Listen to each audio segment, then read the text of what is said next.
오늘 우리에게 주신 하나님 말씀 마태복음 18장 1절에서 4절입니다.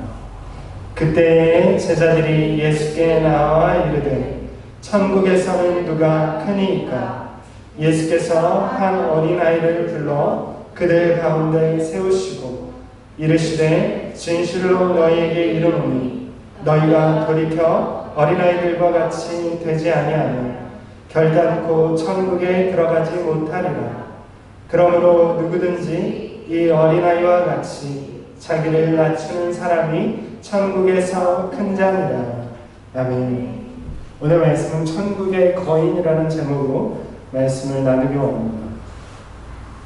여러분, 특권과 지위를 누리길 원하는 것은 모든 사람의 관심사입니다. 사람은 누구나 특권을 얻고 싶고 남들과는 다른 차별 대우를 받기를 원합니다. 대접받고 싶고 존중받고 싶어합니다.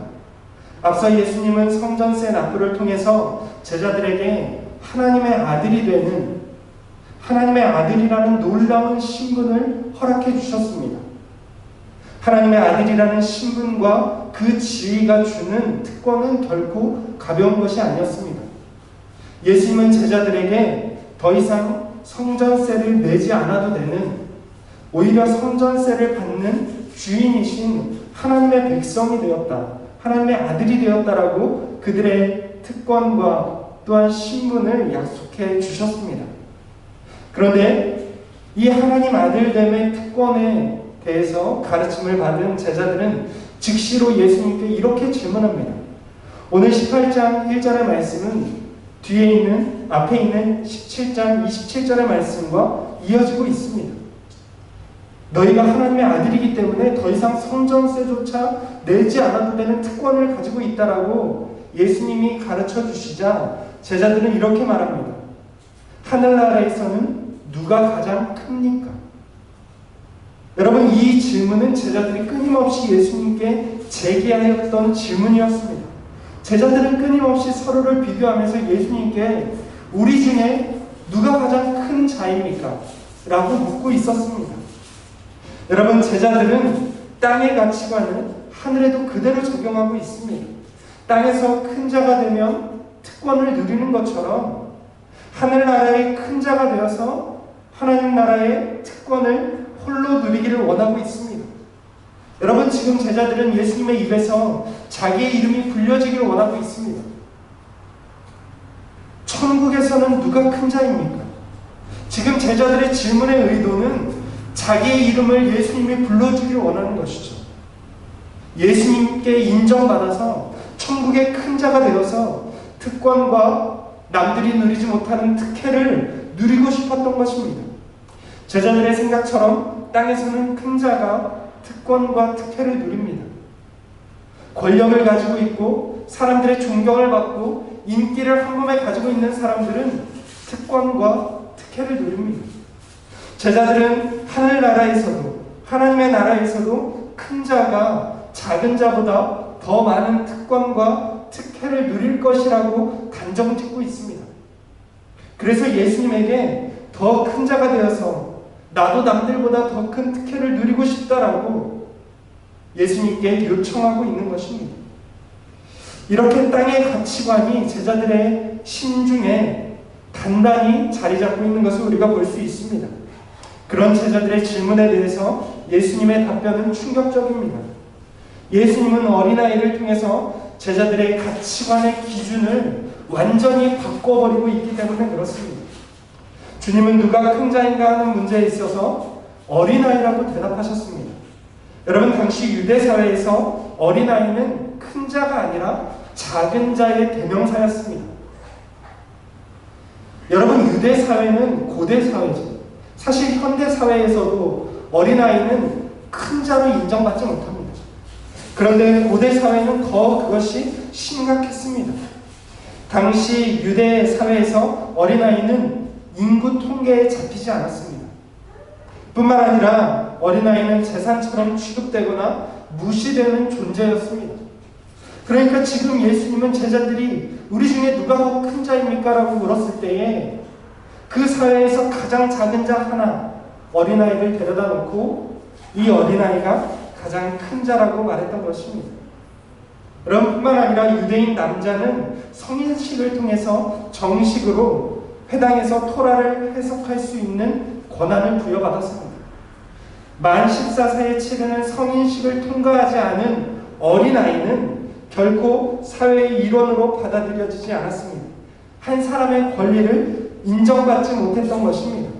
그런데 예수님은 그렇게 한 사람의 권리조차 인정받지 못하는 어린아이가 천국에서 크다라고 말씀하셨습니다. 예수님은 천국에서 어린아이가 크다고 말씀하시면서 4절의 그 이유를 한 가지로 설명하고 있습니다. 어린아이가 천국에서 큰 까닭은 자기를 낮추기 때문에 그렇다는 것입니다. 여러분, 어린아이의 특징이 무엇입니까? 어린아이는 자기의 낮은 신분을 받아들이는 존재입니다. 어린아이들은 스스로의 결정권이 없다는 것을 알고 있습니다. 어른의 결정권을 따라야 합니다. 그래서 어린아이와 같이 된다는 것은 단순히 겸양을 떤다거나 겸손해진다는 것을 의미하지 않습니다. 어린아이와 같아져야 한다는 것은 스스로 남보다 낮은 지위라는 것을 받아들여야 한다는 것을 의미합니다. 여러분, 바로 여기에 하나님 나라의 역설이 있습니다. 자기를 낮추는 자가 천국에서 큰 자가 되는 것입니다. 지금 예수님은 높아지려는 제자들의 관심을 낮아지려는 것으로 옮기고 있습니다. 예수님은 너희가 높아지려고 관심을 두지 말고 낮아지는 데에 관심을 두라고 말씀하고 있습니다. 어째서 그렇습니까? 그것이 하나님 나라의 방식이기 때문에 그렇습니다. 하나님 나라의 방식은 땅의 방식과 정반대입니다. 땅에서는 점점 높아지려는 것이 땅의 방식입니다. 하늘에까지 닿으려는 것이 땅의 방식입니다. 그런데 하늘의 방식은 어떤 것입니까? 하늘의 방식은 땅까지 낮아지는 것입니다. 우리 예수님이 바로 그러한 하늘의 방식대로 이 땅에 내려오셨던 것입니다. 예수님은 하늘에 계시지만 이 땅에 내려오셨습니다. 그것이 하늘의 방식이기 때문에 그렇습니다. 땅에서는 사람들이 크고자 하지만 하늘에서는 크고자 하는 자가 작아져야 합니다. 그래서 천국에서 가장 큰 자는 누구입니까? 사실상 우리 예수님이신 것이죠. 예수님이 그 누구보다 더 낮아지셨기에 가장 높은 자가 되는 것입니다. 여러분, 이 하나님 나라의 방식을 따르지 않는 자는 단순히 천국에서 작은 자가 되는 것이 아니라 하나님 나라에 들어갈 수도 없습니다. 여러분, 3절 말씀을 보면 예수님은 단순히 어린아이가 천국에서 크다고 말씀하시지 않고 겸손하지 않은 자, 스스로 낮추지 않은 자가 작다고 말씀하시지 않았습니다. 3절 말씀을 보면 어린아이와 같지 않으면 천국에 들어가지도 못한다라고 경고하고 있습니다. 여러분, 그 말은 하나님 나라는 세상의 가치관, 그저 끊임없이 높아지려고만 하는 세상의 가치관과는 양립할 수 없다라는 것입니다. 그 말이 무엇입니까? 끊임없이 스스로를 높이고자 하는 자는 하나님 나라에 들어갈 수 없다. 하나님 나라에 허락되지 않는다라는 것입니다. 여러분, 제자들은 지금 예수님의 말씀에 뜨끔하지 않을 수 없었을 것입니다. 여러분, 그렇습니다. 하나님 나라의 가치관은 땅의 가치관과 양립이 불가능합니다. 우리의 가치관을 변화시키지 않으면 하나님 나라에 들어갈 수조차 없는 것입니다. 여러분, 하나님 나라에 그렇다면 큰 자와 작은 자가 있을까요? 여러분, 작은 자는 하나님 나라에 들어갈 수 없는 것이죠.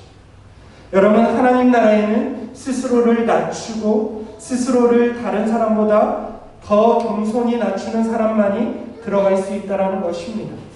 하나님 나라에는 그 어떠한 특권도 없고 특혜도 없습니다. 오직 자신을 낮추고 남을 섬기는 사람들만 있는 것입니다. 여러분, 말씀을 맺도록 하겠습니다.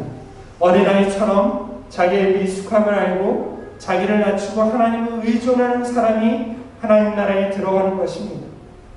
그렇게 순종하는 사람이 천국에서 큰 자가 될 수 있습니다.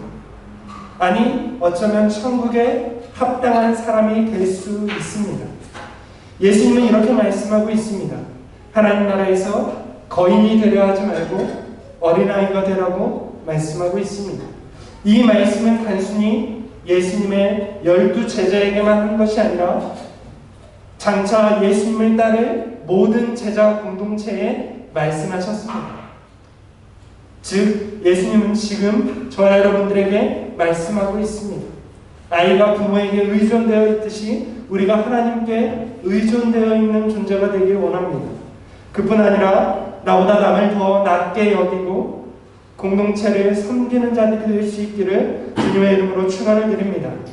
세상 방식이 아닌 하나님 나라의 방식으로 살아서 하나님 나라의 거인으로 인정받는 저와 여러분들 될 수 있기를 주님의 이름으로 축원을 드립니다.